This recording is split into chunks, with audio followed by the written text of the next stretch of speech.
everybody looks at America and say, are we Rome? And if you're conservatives, you usually say, well, the inflation is destroying our currency like it did with Rome.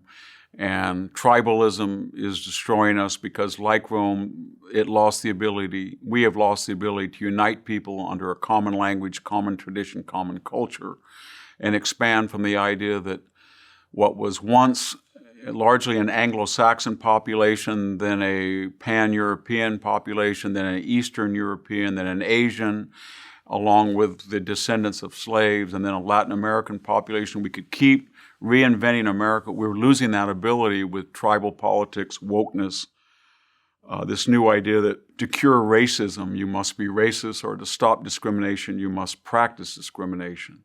That was a symptom of Roman decline along with inflation.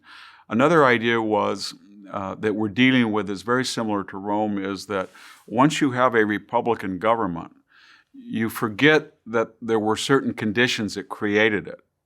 There was a certain familiar place, there were certain familiar boundaries, there were certain familiar affinities.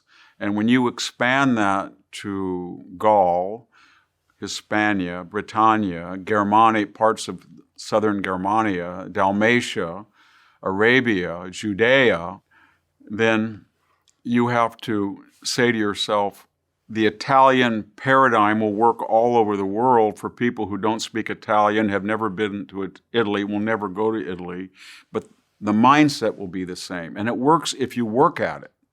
If you teach people Latin all the time and you make sure that all the architecture at Leptis Magna in Libya or in Iraq looks like it does in Italy, or everybody's on the same page with Roman law.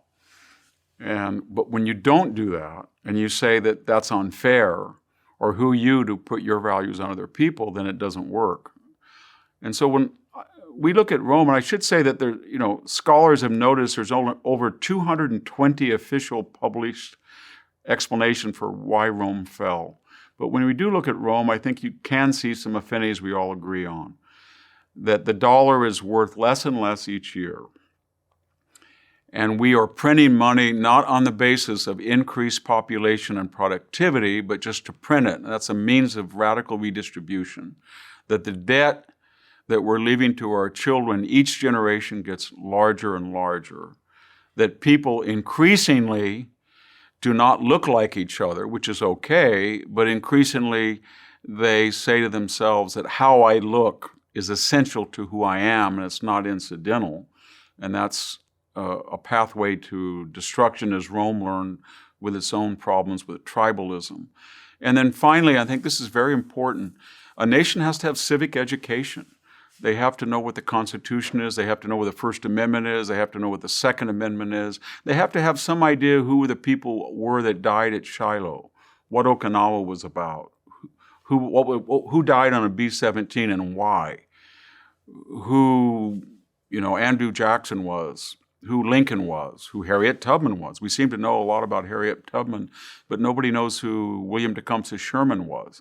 So if you don't have models of your past, then you're not going to have any connection with it, and you're going to forget it, and you're going to make up the past as you go along. Or Orwell says, he who controls the present can reinvent the past to make a new future. And that's what we're doing in this country.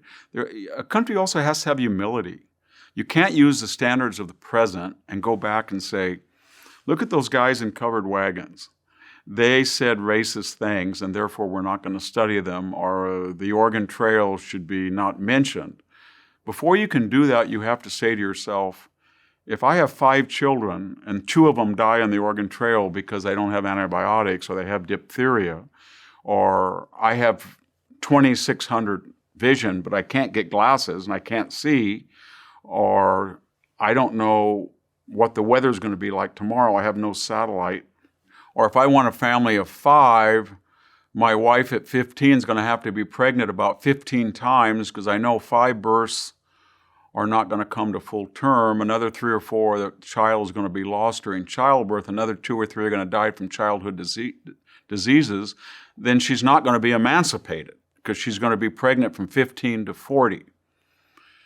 And I'm not going to have any leisure time because I'm going to be trying to homestead a farm from 6 in the morning. But we've forgotten all that.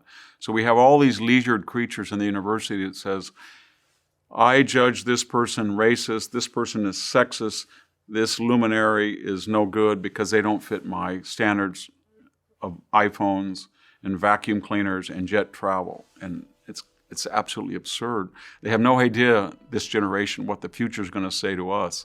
They could very well say, you and your scientific arrogance allowed 1 million fetuses that were viable children to be aborted in a single year. They may say that. Or they may say, wow, you guys went back to tribalism and started picking and choosing jobs and admissions by the color of people's skin.